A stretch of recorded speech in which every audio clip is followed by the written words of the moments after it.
यहाँहरू सबैजनालाई स्वागत गर्न चाहन्छु। आज तपाईँहरूको बिचमा परमेश्वरको वचन लिएर आएको छु।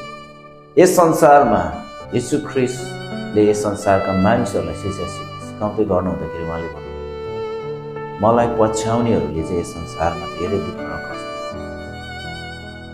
आज यो संसारमा जिउनको लागि चाहिँ अनि विश्वासीहरूले यस संसारमा रहँदाखेरि उनीहरूले जीवनयापन गर्नको लागि, पवित्र जीवन जिउनको लागि, धार्मिकतामा जीवन जिउनको लागि जीवनमा एक किसिमको सामर्थ्य र शक्तिको आवश्यकता पर्दछ। कुनै पनि शक्ति र सामर्थ्य बिना कुनै पनि क्रिस्चियनहरूले, कुनै पनि परमेश्वरलाई चिन्ने व्यक्तिहरू चाहिँ यस संसारमा जिउन सक्दैन। किनभनेदेखि चाहिँ यसुले पहिल्यै भन्नुभएको छ कि यस संसारमा हुँदाखेरि चाहिँ तिमीहरूलाई धेरै दुःख, कष्ट र सङ्कष्टहरू आउनेछ। अनि यो संसारमा यो संसारको सबै शक्तिहरूले चाहिँ क्रिस्चियनहरूको अगेन्स्टमा काम गर्नेछ भनेर चाहिँ धर्मशास्त्रमा दिएको छ। त्यस कारणले गर्दाखेरि चाहिँ विश्वासीहरूले चाहिँ त्यो संसारको सबै शक्तिहरूमाथि विजय हुनको लागि चाहिँ अनि येशू ख्रीष्टले चाहिँ यस संसारमा छँदा नै उहाँले भन्नुभएको छ कि हामी क्रिस्चियनहरूले चाहिँ कसरी चाहिँ त्यो सामर्थ्य र त्यो शक्तिलाई चाहिँ प्राप्त गरेर अनि एउटा विजय जीवन जिउन सकिन्छ भनेर। अनि यो संसारमा जिउनको लागि हामीलाई शक्ति चाहिन्छ। प्रियो, हाम्रो जीवनमा अन्य किसिमको कष्ट र दुःखहरू आइपर्दाखेरि चाहिँ अनि परमेश्वरले दिनुभएको एउटै वचन छ, अनि जुन वचनले चाहिँ तपाईँ र मलाई चाहिँ परमेश्वरको त्यो सामर्थ्यलाई चाहिँ हामीले प्राप्त गर्न सक्छ, त्यो हो भरोसा।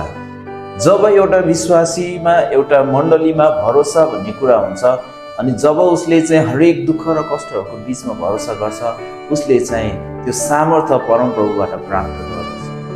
अनि भरोसा गर्नु भनेको चाहिँ एउटा कुनै पनि कुरामा चार्ज गर्नु जस्तै हो। जब तपाईँको मोबाइलको ब्याट्री सकिन्छ या त तपाईँको कुनै पनि इलेक्ट्रोनिक कुराहरूको ब्याट्री सकिँदाखेरि जब तपाईँले चार्ज गर्नुहुन्छ, पावरमा कनेक्ट गर्नुहुन्छ, त्यो ट्रस्ट भन्ने कुरा, भरोसा भन्ने कुराले चाहिँ परमेश्वरको सामर्थ्यसँग चाहिँ हामीलाई कनेक्ट गर्दछ। अनि त्यो सामर्थ्यमा हामीलाई जोड्दछ कि परमेश्वरको त्यो सित्तैको सामर्थ्य हामीमा प्रभाव हुन थाल्दछ र संसारको कुनै पनि शक्तिले हामीलाई जित्न सक्दैन। हामी क्रिस्चियनहरूको जीवनमा अन्य किसिमको चुनौतीहरू आउने गर्दछ।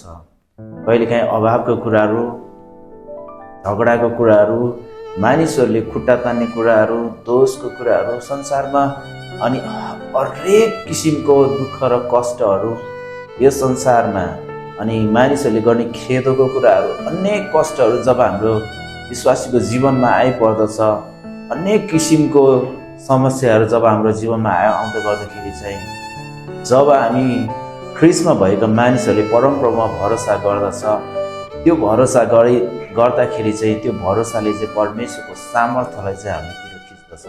त्यो सामर्थ्यमा हामी कनेक्ट हुँदछौँ र त्यो चिन्ता, फिक्री, निराशा कुनै पनि कुराहरूसँग चाहिँ हामी डराउँदैन। किनभनेदेखि चाहिँ हाम्रो चाहिँ भरोसा परमप्रभु हुन्छ। युहन्ना 14:1 येशूले भन्नुभयो, यदि तिमीहरू परमेश्वरमाथि विश्वास गर्दछौ भने म माथि पनि भरोसा गर। अनि येशू ख्रीष्टले चाहिँ त्यहाँनिर के भन्नुभएको छ भने चाहिँ तिमीहरूको हृदय चाहिँ व्याकुल नहो। यदि परमप्रभुमा विश्वास गर्छौ भने म माथि पनि भरोसा राख भन्नुभएको छ। अनि त्यो वचन अनुसार चाहिँ हामी जब त्यो सङ्कष्ट र दुःखको बिचमा हुँदै जाँदा गर्दाखेरि हामीलाई त्यो चिन्ता, फिक्री, निराशा जब हाम्रो जीवनमा जब त्यसले हाम्रो जीवनलाई आक्रमण गर्दछ, जब त्यो कुराहरू हाम्रो जीवनमा आउँदछ, हामी परमेश्वरतिर हामीले भरोसा गर्नुपर्छ।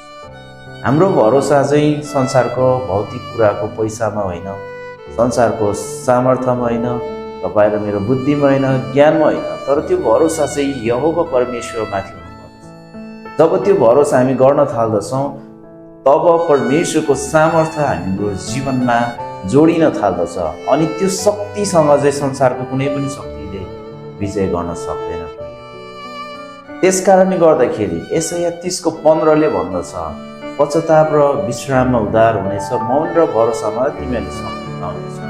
अनि त्यहाँनिर चाहिँ परमेश्वरले भन्नुभएको छ कि जब हामी परमेश्वरमा भरोसा गर्न थाल्दछौँ, हाम्रो भविष्यको लागि हामीलाई चिन्ता होला, हाम्रो सेवकाईको लागि हामीलाई चिन्ता होला, हाम्रो जीवनको हरेक कुराहरूको लागि, हाम्रो कामको लागि हाम्रो चिन्ता होला। तर यदि हामीले परमेश्वरमाथि भरोसा गर्यौँ, परमेश्वरको त्यो सामर्थ्य, त्यो शक्ति चाहिँ हाम्रो जीवनद्वारा बग्न थाल्दछ। प्रिय, संसारको त्यस्तो कुनै पनि शक्ति छैन जसले चाहिँ येशू ख्रीष्टमाथि विजय भएको छ। त्यस कारणले गर्दाखेरि चाहिँ यदि हामी भरोसा गर्न सक्यौँ भने, यदि हामीले भरोसा गऱ्यौँ, हाम्रो भविष्यको लागि परमेश्वरमा भरोसा गऱ्यौँ र हामीले आफ्नो फाइनेन्सको लागि परमेश्वरमा भरोसा गर्न सक्यौँ भने, हाम्रो सेवकाईको लागि, हाम्रो जीवनको हरेक दुःख र कष्टको बिचमा पनि, मानिसहरूले खेदो गर्दाखेरि पनि, अनि तपाईँ र मेरो बिचमा यदि हामीले परमेश्वरको सामर्थ्यमा भरोसा राख्यौँ भने कुनै पनि शक्तिले चाहिँ जित्न सक्दैन। प्रिय, येशू ख्रीष्टमा तपाईँ र मलाई चाहिँ विजय छ र तपाईँ र मलाई परमेश्वरले छुटकारा दिनुहुन्छ। जसले परमेश्वरमाथि भरोसा राख्दछ तिनीहरू सबैको उद्धार गरिनेछ भनेर धर्मशास्त्रमा उल्लेख गरिएको छ। त्यसकारण प्रिय, हामीहरूले चिन्ता फिक्री निराशा होइन, तर भरोसामा, परमप्रभुमा भरोसा गरेर जिउनुपर्छ। र त्यो भरोसामा हामी जिउँदछौँ भने परमेश्वरको शक्तिमा हामी जिउँदछौँ। र त्यो शक्ति चाहिँ, परमेश्वरको शक्तिलाई हामीले जीवनमा ल्याउनु छ भने, परमेश्वरको सामर्थ्य हाम्रो जीवनमा ल्याउनु छ भने हामीले पहिलो नम्बरमा भरोसा गर्न सिक्नुपर्छ। प्रिय, जब जब सङ्कष्ट आउँछ, जब जब साह्रै अनि धेरै कष्ट र धेरै नसोचेको घटनाहरू हाम्रो जीवनमा आउँदछ, तब परमेश्वरमा हामीले भरोसा गर्नुपर्दछ। त्यो शक्ति, त्यो सामर्थ्य संसारमाथि विजय भएको छ। त्यस कारणले हामीले परमप्रभुमा भरोसा गर्नुपर्छ। आमेन।